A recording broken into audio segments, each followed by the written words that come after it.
을 가지고 너는 하나님께 소망을 두라는 제목으로 함께 하나님 말씀 나누도록 하겠습니다. 올해 우리 교회 표어 말씀이기도 한데요. 우리 새해 표어 너는 하나님께 소망을 두라. 우리 두 번 같이 한번 읽어보겠습니다. 시작. 너는 하나님께 소망을 두라. 다시 한번 우리 옆분들을 바라보면 시작. 너는 하나님께 소망을 두라. 아멘. 그렇습니다. 하나님께 소망을 두는 삶, 얼마나 복된 삶인지 몰라요. 여러분, 새해가 시작되었습니다. 새해를 맞이할 때면 항상 우리 마음 가운데 뭔가 새로운 각오, 결단, 또 그런 뭐라고 할까요? 새로운 것에 대한 기대, 막 속에서 꿈틀대는 것들이 있습니다. 새해가 시작되면 대부분 보통은 가슴도 설레고 또 긴장이 되기도 하고, 올 한 해 하나님께서 우리 가운데 어떤 일을 행하실까, 그런 마음의 생각들이 들면서 조금 설레임이 있는데, 여러분 어떠십니까? 조금 설레고 그런 마음이 있으십니까? 네, 한 세 분? 네. 이게 이상해요. 막 설레고 그래야 되는데 이게 나라가 이게 정신이 없다 보니까 여러 가지로 이게 혼란스러운 상황이 지속되다 보니까 우리 일상도 잘 안정이 안 되는 것 같아요.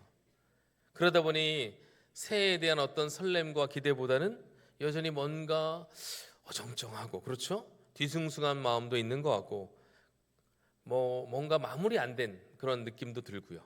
그렇지만 어쨌든 우리 감정과 우리의 생각과 우리의 마음과는 상관없이 새해는 시작되었습니다. 여러분, 2025년 새해는 밝았습니다. 그러므로 다시 일어나야 합니다. 우리가 가지고 있던 부정적인 마음, 부정적인 어떤 생각들 다 털어내고 올 한 해 새 일을 행하실 주님을 기대하며 믿음으로 출발하는 우리 모든 성도들 되시기를 주님의 이름으로 축복합니다. 그런 의미에서 우리 다시금 옆 사람을 보시면서 축복하겠습니다. 올 한 해도 하나님이 은혜 주실 것입니다. 올 한 해도 하나님이 은혜 주실 것입니다. 예, 성도는 이렇게 시작을 해야 돼요. 그렇죠? 뭔가 지금 상황이 그렇고 뭐 이런저런 이야기를 하면, 식당 가면 다 TV 보면 다 뉴스 얘기만 틀어놓고, 저 뉴스 보기 싫은데 식당 가면 뉴스만 틀어놔요. 그래가지고 뉴스 봐도 소망도 없는데, 그래서 여러분만큼은 말씀에 소망을 두고 하나님께만 소망을 두고 올 한 해 힘차게 또 살아갈 때 여러분을 통하여 여러분의 가정과 직장과 공동체와 이 나라와 민족, 특별히 영등포구가 더욱더 밝아지게 될 줄 믿습니다. 이렇게 사람들 집회에 모이는데 영등포구 이렇게 써 있으면 가슴이 좀 그래요. 자꾸 영등포구가 나오는 거지? 다른 구로 갔으면 좋겠어요. 혹시 스포츠 이제 경기, 특별히 이제 여러분 축구 경기 같은 걸 하면, 월드컵 같은 걸 하면 이제 사람들이 전문가랍시고 다 나와서 예측들을 합니다.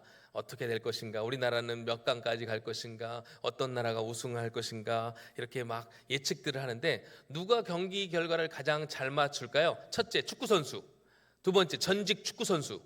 세 번째, 현직 감독. 네 번째, 해설가들. 다섯 번째, 유튜버들. 누가 제일 잘 맞출까요? 경기 결과. 심지어 월드컵 같은 대회는요, 문어도 맞춰요. 문어도 막 이렇게 해가지고 막 들어가서 하면 막 맞추고 그래요. 누가 제일 잘 맞출까요? 이 사람들보다 훨씬 더 예측을 잘하고 결과를 잘 맞추는 부류가 따로 있어요. 축구와는 별 상관없어 보이는 도박사들입니다.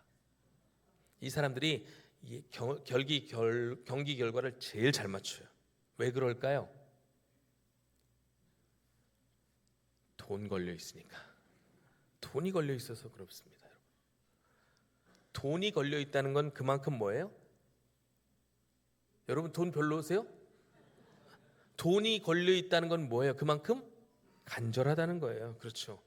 그냥 해설자들처럼, 유튜버들처럼 맞춰도 되고 안 맞춰도 되고 이런 상황이 아니에요. 자기 돈 잃는 거예요. 그러니까 이 도박사들은요, 어떻게 하든지 가장 확률 있는 게임을 하고 싶어 하는 거예요. 그러니까 지식도 중요합니다. 경험도 중요합니다. 그런데 해설자들도 경험, 지식 충분해요. 감독들 더 많겠죠. 그러나 뭐의 차이가 이런 결과의 차이를 낳게 된다? 간절함의 차이가 이런 결과의 차이를 낳더라고요. 경영학 분야의 베스트셀러인 짐 콜린스의 좋은 기업을 넘어 위대한 기업으로라는 책, 영어 제목으로는 Good to Great라는 책이 있습니다. 여기에서 보면 평범했던 기업이 어떻게 좋은 기업을 넘어 위대한 기업으로 성장하게 되었는지에 대한 좋은 방법과 그 전략들을 제시하는데, 이 책에서 이제 이 저자가 연구를 해보니까 이 좋은 기업, 대부분은 좋은 기업에서 그친다는 거예요. 좋은 기업까지 가기도 힘들지만 대체로 많은 기업들이 그냥 좋은 기업으로 남는다는 거예요. 근데 몇 개의 기업 중에는 위대한 기업으로 그렇게 성장하는 기업들이 있는데, 이 기업들의 공통점을 살펴보니까 이거가 다 공통점이라는 거예요. 뭐가 공통점이냐? 한마디로 좋은 것을 적으로 생각한 기업이 위대한 기업이 되었다는 거예요. 이게 무슨 얘기냐? 아침부터 좋은 걸 왜 적으로 생각하느냐? 그러니까 무슨 얘기예요? 지금 상황이 이 정도면 됐다. 남들 이만큼 성장했는데 우리 요만큼 성장했으니까 괜찮다. 이런 것들을 오히려 위험으로 간주하고, 그러니까 좋아 보이는 것들을 적으로 생각하면서 오히려 더 간절함을 가지고 나아갔더니 좋은 기업이 위대한 기업이 되었다라는 결과에 이르게 되었다는 거예요.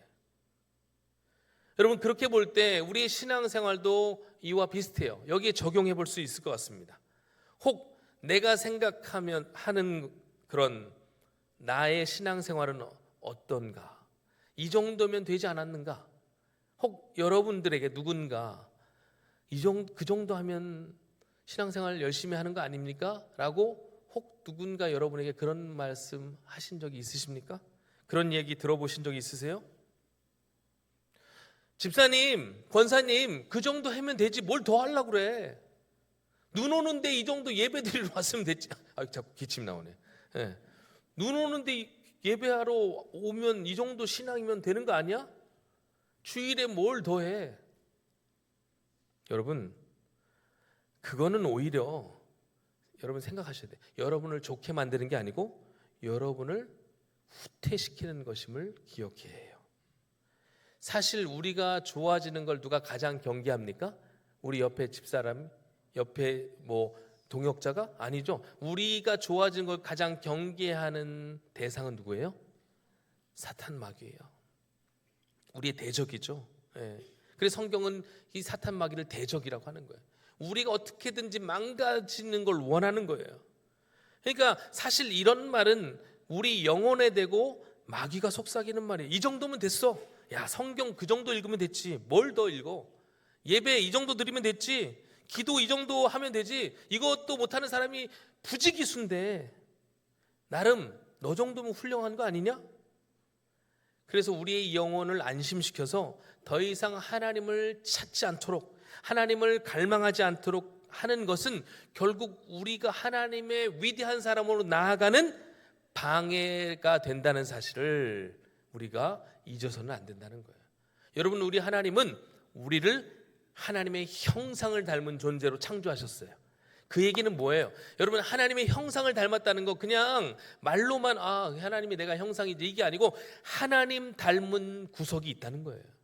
여러분, 하나님은 전능하신 하나님이십니다. 능치 못하는 일이 없으신 우리 주님이세요. 그 하나님을 닮았다는 것은 우리 역시도 그만한 가능성과 비전이 있는 존재로 우리 하나님이 우리를 지으셨다고요. 그런데 여전히 성장하지 못하게 하고 여전히 성숙하지 못하게 하는 어떤 대적들의 그런 속삭임, 너 그 정도면 돼, 만족해.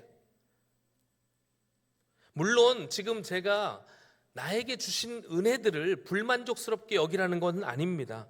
여러분에게 주신 것 때문에 여러분에게 감사가 되고 기쁨이 되고 찬송이 넘치면 그건 매우 좋은 일이에요. 그런데 문제는 내가 지금 누리고 있는 것 때문에 오히려 내가 하나님을 가까이 하는 일에 방해가 된다면 그게 잘못된 거란 말씀이에요.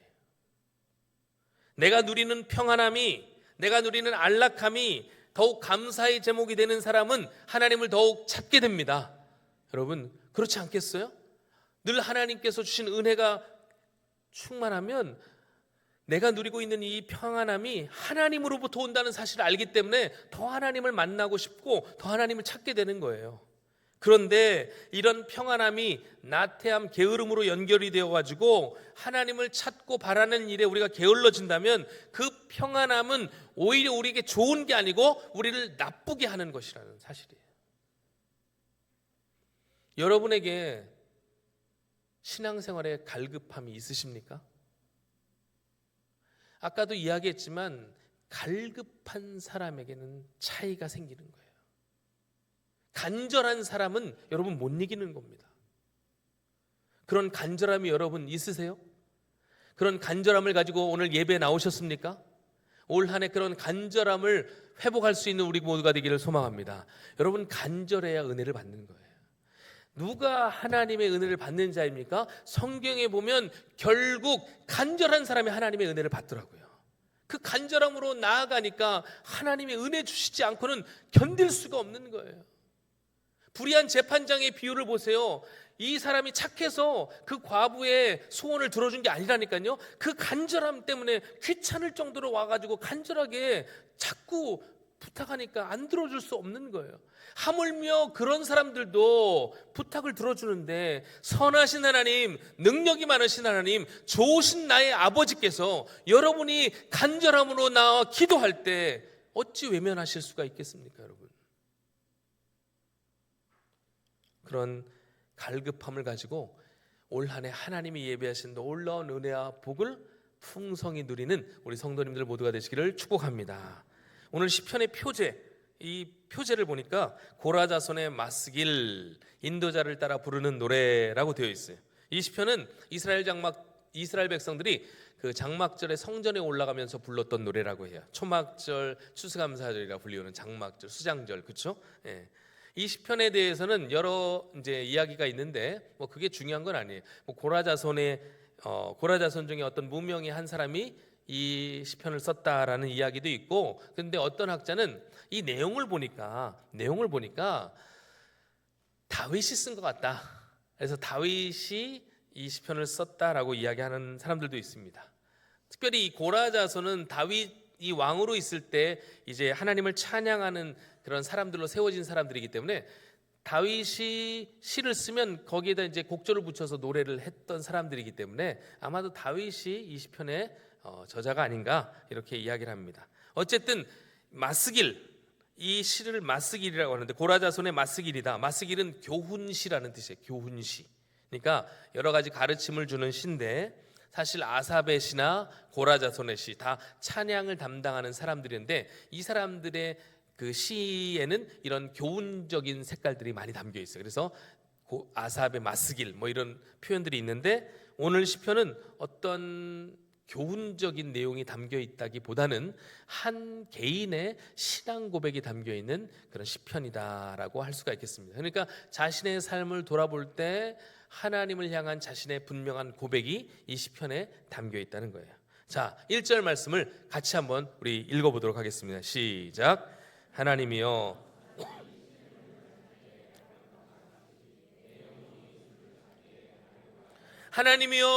사슴이, 지금 비유를 하는 거예요. 사슴이 시냇물을 찾기에 갈급한 같이, 여러분 사슴이 시냇물 찾는 거 보신 적 있으신가요? 막 사슴이 울부짖어 막 물을 찾아 헤매이는 장면을 보신 적이 있으십니까? 다윗은 목동으로서 그걸 봤던 것 같아요. 양을 칠 때 들판에서 그렇게 막 울부짖으며 물을 찾아 헤매이는 사슴을 본 것 같아요. 여러분, 사람들은 목이 마르면 물을 마십니다. 물로 목을 축여요. 그렇죠? 그래서 이렇게 막 사람이 아주 극한의 갈급한 상태로 이렇게 뭐라고 할까요? 그렇게 상태를 가지는 그런 경우들은 별로 없는데 사슴은 달라요. 사슴은 왜 그런지 아세요? 사슴? 일단 이 지역에 물이 별로 없어. 사슴이 물을 이렇게 막 찾아다니지 않고는 물이 늘 고여있는 곳이 별로 없는 거예요. 팔레스타인 지역을 생각해 보세요. 그렇죠? 가물잖아요. 그런데 또 하나, 여러분 동물의 왕국 같은 거 보시면 사슴이나 초식 동물에게 가장 위험한 때가 언제 가장 맹수의 가장 먹이로서의 적절한 타이밍이 되는지 아세요? 물 마실 때예요. 물 마실 때. 그러니까 딱 물가에 있다가 물 마실 때. 그러니까 사슴과 같은 초식 동물은요, 본능적으로 아는 거예요. 내가 물가 가면 죽을 수도 있겠구나. 그래서 이 사슴이란 동물은 죽을 것 같을 때까지 물을 안 마신다는 거예요. 왜냐하면 물 마시러 갔다가 죽을 수 있으니까. 그래서 자기가 갈증이 나고 웬만하면 다 참는데요. 그래서 참다가 사슴이 물 마실 때는 언제냐? 진짜 이번에 물 안 마시면 죽을 것 같은 상황에서 물을 마신다는 거예요.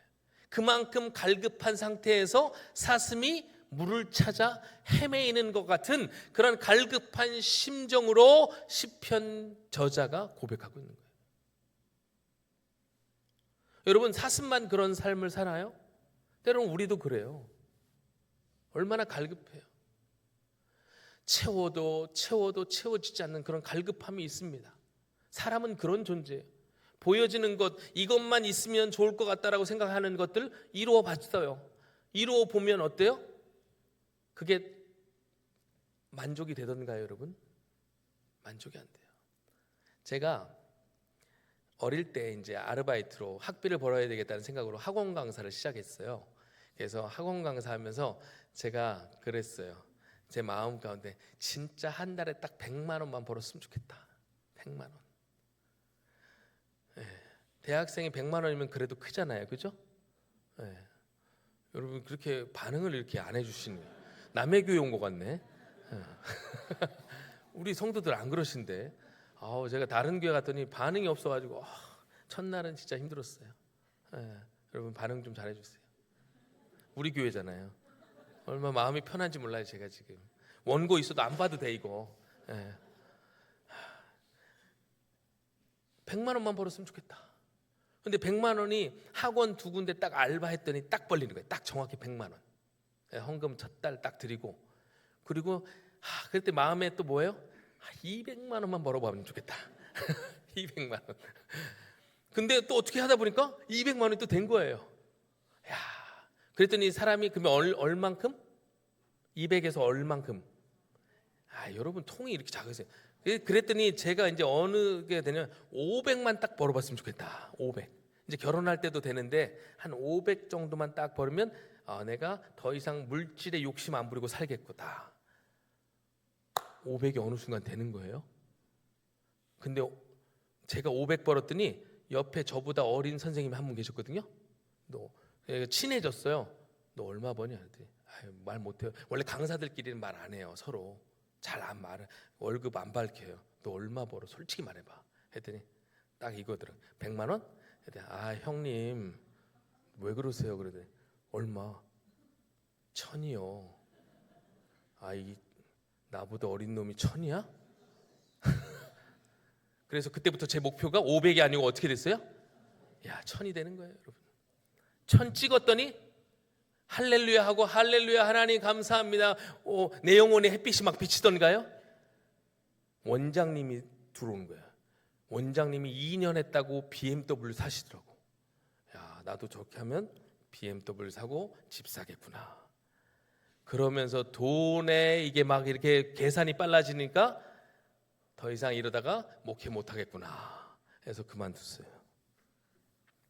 여러분, 이게 뭔가 하나를 목표를 이루면 그 목표로 사람이 만족하고 하나님께 감사하는 삶을 살기보다는 또 갈급해지는 거예요. 우리 인생이 그런 인생이라는 거예요. 사슴만 그런 게 아니라는 거예요. 늘 채워도 채워지지 않는 그런 것들이 있다는 거예요.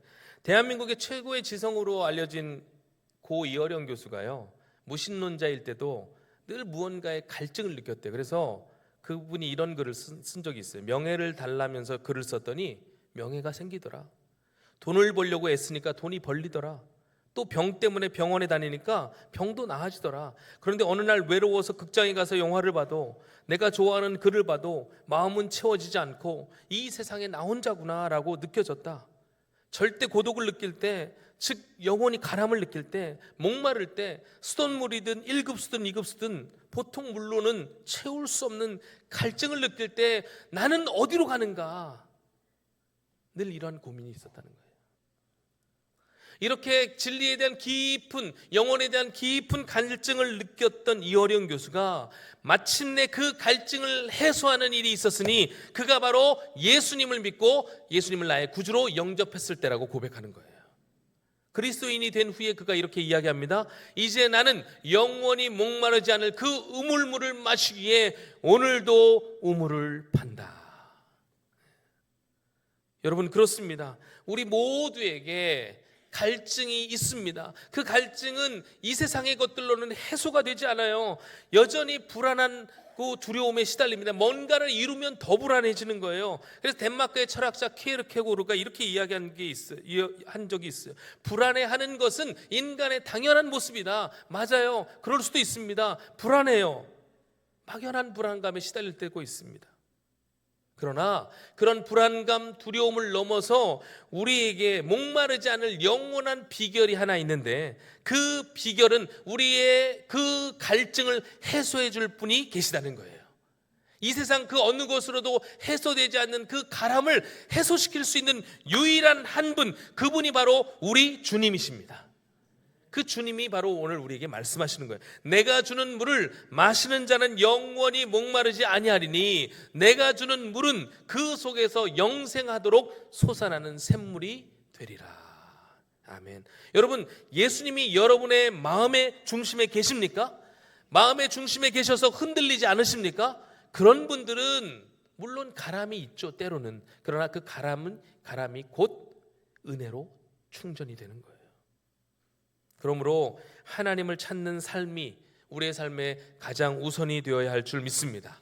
일이 잘 될 때에도 하나님께 영광을 올려드리려고 하나님을 찾고, 어렵고 힘들 때에는 하나님의 도움을 받기 위해 하나님을 찾아야 되고, 영혼이 곤고하고 허전할 때는 하나님의 위로와 사랑을 체험하기 위해 하나님을 찾는 삶이 우리의 믿음과 신앙이 되어야 합니다. 결국 우리가 사는 길은 하나님을 찾고 갈망하는 것에서부터 시작된다는 거예요. 우리의 삶이 곤고할 때, 모든 것이 귀찮고 힘들 때, 어려울 때, 여러분의 삶에서 결국 여러분을 일으켜 세운 것은 여러분의 노력과 의지가 아니라는 사실을 기억해야 해요. 하나님이 여러분의 손을 붙잡고 일으켜 세워주신 거예요. 그래서 지금까지 우리가 여기에 올 수 있었던 것입니다. 바로 그 은혜가 나를 살린 것입니다. 오늘 시인도 그렇지만 성경에 나온 모든 신앙의 선배들은 기대하고 바라는 일이 막히고 이루어지지 않을 때, 모든 소망이 무너지는 그런 때에도 하나님께만 소망을 두는 삶을 살았습니다. 그때 하나님이 다시금 그들에게 소망을 주시고 결코 넘어지고 쓰러지지 않는 길로 그들의 삶을 인도해 가셨어요. 그런데 우리가 여기서 꼭 기억해야 할 것이 하나가 있습니다. 하나님의 뜻대로 우리가 산다고 해서 반드시 우리의 삶이 술술 풀려지는 것은 아니라는 거예요. 오히려 오늘 시편에 보니까 하나님을 늘 찾지만 다른 사람들로 인하여 내 마음이 더 괴로워질 수 있다는 거예요. 자꾸 도전하고, 자꾸 그런 너가 믿는 하나님 어디 있냐고 우리에게 비아냥대고, 우리를 가지고 조롱하고, 그렇죠? 잘해보려고 하는데 이상하게 더 어려움을 겪게 되는 경우들도 있더라는 거예요. 그런데 여러분, 바로 그것 또한 우리를 훈련하시는 하나님의 손길이라는 사실을 우리가 결코 잊어서는 안 될 것입니다. 결국 우리가 잘 되는 것은 결국 그것을 통해서 우리 하나님이 영광을 받으시는 길이기 때문에, 우리 하나님은 여러분의 삶을 오늘부터 주님 오시는 그날까지 항상 인도해 주시는 것입니다. 누구나 갈망하고 바라는 것들이 있잖아요. 학생들은 좋은 성적 바라길 원하고, 직장인들은 좋은 성과 내서 승진하길 바라고, 그렇죠? 좋은 집 사기 바라고, 그렇죠? 또 결혼해서 좋은 짝 만나길 바라고, 그 과정에서 어떤 사람은 또 잘 되는 것 같기도 하고 어떤 사람은 잘 안 되는 일들도 있습니다. 열심히 심지어 기도하고 나아갔지만 일이 잘 안 되는 경우도 있어요. 그런데 그게 여러분 실패입니까? 어떤 사람은 신앙생활 열심히 하지 않았는데도 일이 잘 풀렸다고 이야기하는 사람이 있어요. 그러면 그 사람의 삶은 성공한 것입니까? 그렇지 않습니다. 하나님께서 인정해 주시는 것이 여러분 성공이에요. 한번 따라해 보겠습니다. 하나님 안에서 실패란 없습니다.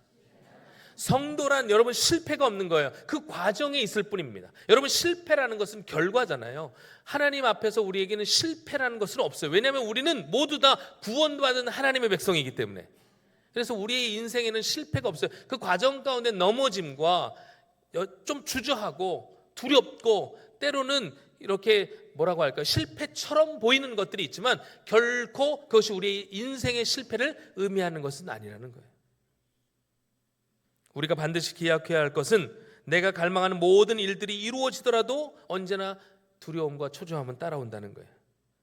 세상의 그 어떤 것도 우리를 만족시킬 수는 없기 때문입니다. 그렇게 오늘 시인은 모든 상황을 겪고 나서 이렇게 고백하는 거예요. 5절 말씀 같이 읽겠습니다. 시작.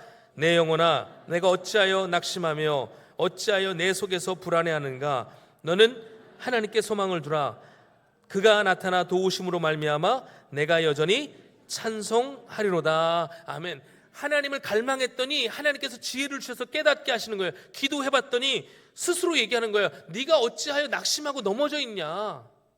왜 불안해하냐? 이거를요 누가 자기에게 질문해 준 게 아니고 자기 스스로 깨닫고 그 깨달음 속에서 질문하고 있는 거예요. 너 왜 불안해하고 있니? 너 왜 염려하고 있니? 너 왜 이렇게 초조해하고 있니?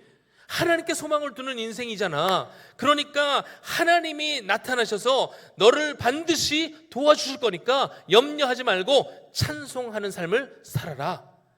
그가 깨달은 인생의 결론이자 해답인 거예요. 여러분, 올 2025년 새해 첫 주일입니다. 새해를 들어서도 생각대로 일이 잘 안 풀리는 경우들도 있을 수 있어요. 길이 막혔다고 생각할 때도 있습니다. 그럴 때마다 이 말씀을 꼭 기억하십시오. 하나님은 반드시 하나님께 소망을 두는 인생을 외면하지 않으십니다. 반드시 하나님의 그 은혜로 삶을 인도해 가실 거예요. 우리의 인생이 여러분 그냥 그렇게 그냥 사는 인생이 아닙니다. 우리 이 세상의 것들을 우리가 소망을 둔다면 그 허무함을 채울 수가 없어요. 만족이 없습니다. 왜냐하면 여러분 이 세상의 것들을 채워서 왜 만족이 없는지 아세요? 이유가 있어요. 다 안 채워졌기 때문이 아니에요. 내가 이만큼 계획하고 목표한 걸 다 채웠어도 만족이 안 되는 이유는 그런 것보다 내 존재가 훨씬 가치 있고 크기 때문에 그래요. 그걸로는 채울 수 없는 우리의 그릇의 크기가 이미 크기 때문에 그래요. 하나님은 그것 가지고 우리가 채울 수 없다고 다 아시기 때문에 크신 하나님을 소망하라는 거예요. 전능하신 하나님을 소망하라는 거예요. 이 세상의 물질 따위로 이 세상의 어떤 승진과 눈에 보이는 성과 따위로 우리 영혼을 채울 수 없는 것을 우리 하나님이 아시기 때문에 전능하신 하나님의 삶의 목표와 이유가 되라는 거예요. 그러면 채워주신다는 거예요. 결국 우리를 승리의 삶으로 인도할 유일한 비결은 하나님을 갈망하는 삶입니다. 그 갈망을 가지고 하나님께 나아가면 하나님이 채우시는 줄 믿습니다. 그러면 갈망하는 삶의 구체적인 방식은 무엇일까요? 두 가지를 말씀드릴게요. 첫째, 절박한 심정으로 하나님의 말씀을 사모하는 것입니다. 적당히 성경 한 장 읽고 다 읽었어. 적당히 오늘 설교 들었으니까 괜찮아. 이게 아니고 여러분 예배 자리에 나올 때 말씀을 읽을 때 절박한 심정으로 말씀을 들으십시오. 그리고 그 말씀을 배우십시오. 말씀 한마디 한마디를 그 간절한 심정으로 들을 때 마른 뼈 같았던 우리에게 생기가 솟아나는 거예요. 하나님께서 그 마른 뼈, 에스겔 골짜기에 있었던 마른 뼈를 하나님의 군대로 만드시는 거예요. 그게 말씀에서부터 시작되는 거예요. 우리의 영혼에 그런 은혜가 있음을 기억하시기 바랍니다. 그러니까 여러분 말씀을 허투루 듣지 마세요. 여러분의 마음과 생각에 말씀을 심어 가십시오. 그럴 때 말씀에 놀라운 열매가 맺혀지게 될 줄 믿습니다. 둘째, 닫힌 문이 열릴 때까지 끈질기게 기도하며 두드리는 것입니다. 우리가 다 읽진 않았지만 8절 말씀에 보시면 이런 말씀이 있어요. 낮에는 여호와께서 그의 인자하심을 베푸시고 밤에는 그의 찬송이 내게 있어 생명의 하나님께 기도하리로다. 하나님을 갈망하는 것은 하나님의 이름을 부르고 하나님을 찾는 거예요. 그렇기 때문에 여러분, 내일부터 시작되는 한 주간 특별 새벽 기도회 그냥 또 있는 거구나, 또 새해 시작했더니 연례 행사처럼 하네, 부흥회, 새은혜 집회 또 하나보다, 여러분 이게 아니에요. 적당히 생각하지 마세요. 여러분, 은혜 받을 기회가 언제나 있는 게 아니더라고요. 은혜 받고 싶어도 은혜 받지 못할 날이 있습니다. 그러므로 여러분, 기회가 은총임을 잊지 마시길 바라요. 기도할 수 있을 때 기도하십시오. 예레미야가 3장 25절에 이런 말씀이 있습니다. 여호와께서는 주께 희망을 두는 사람과 주께 도움을 청하는 사람에게 선하시다.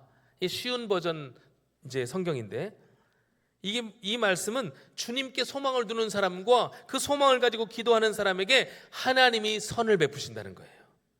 그러므로 이번 기도회, 부흥, 그 새은혜 집회를 통해서 하나님의 선하심을 깊이 경험하는 우리 여러분들 올 한 해 삶이 될 수 있기를 주님의 이름으로 축복합니다. 분명히 우리 주님은 말씀하셨습니다. 두세 사람의 이름이 내 이름으로 모인 곳에는 나도 그들 중에 있느니라. 지금 두세 사람이 아니에요. 하나님의 백성들이 함께 모여 기도할 때 하나님의 역사가 일어날 줄 믿습니다. 말씀을 정리합니다. 여러분, 이곳에 수많은 지금 많은 전기가 흐르고 있는 게 보이십니까? 보이시면 병원 가셔야 돼요. 전기가 막 보인다, 이런 분은 수상해요. 전기가 막 느껴지십니까? 큰일 납니다. 느껴지면 안 돼요. 전기가 많이 있지만 그냥 있는 전기예요. 이건 아무런 나에게 도움이 되지 않아요. 뭐라도 켜려면 어떻게 해요? 이렇게 불이 들어오려면 이 스위치가 어떻게 되어 있어야 돼요? 온이어야 됩니까? 오프여야 합니까? 온이 되어야 돼요. 온이요. 그렇죠? 마찬가지예요. 하나님의 능력이 얼마나 위대해요. 그 능력이 우리 주변에 가득 펼쳐져 있습니다. 그런데 그 능력이 나에게 통하려면 내 영혼의 스위치가 온이 되어야 돼요. 아무리 하나님이 위대하신다 한들, 하나님의 능력이 많으신다 한들, 그 하나님의 능력이 나하고는 상관없을 수 있다니까요. 내 영혼의 스위치가 오프가 되어 있으면, 내 영혼의 스위치가 온이 될 때 그 위대하신 능력이 나의 능력이 되는 거예요. 그래서 이렇게 밝혀지는 거예요. 여러분, 왜 인생이 어둡고 캄캄한 줄 아세요? 영혼의 스위치가 오프가 되어 있는 사람은요, 하나님의 이름을 백날 얘기해봤자 어둡고 캄캄한 인생을 살아갈 수밖에 없어요. 그러나 작은 능력이라도 우리의 영혼의 스위치가 온이 된 순간 우리는 불을 밝히는 사람이 되는 거예요. 이 어두운 세상에 누가 불을 밝힐 수 있습니까? 우리 서울중앙교회 사랑하는 성도들, 이 영혼의 스위치에 온이 되어 있는 저와 여러분만이 이 어두운 세상 불을 밝히는 사람으로 살아갈 수 있는 거예요. 올 한 해 그런 소망 있는 성도가 되시기를 축복합니다. 하나님께만 소망을 두는 성도는 영혼의 스위치를 켜고 살아가는 성도예요.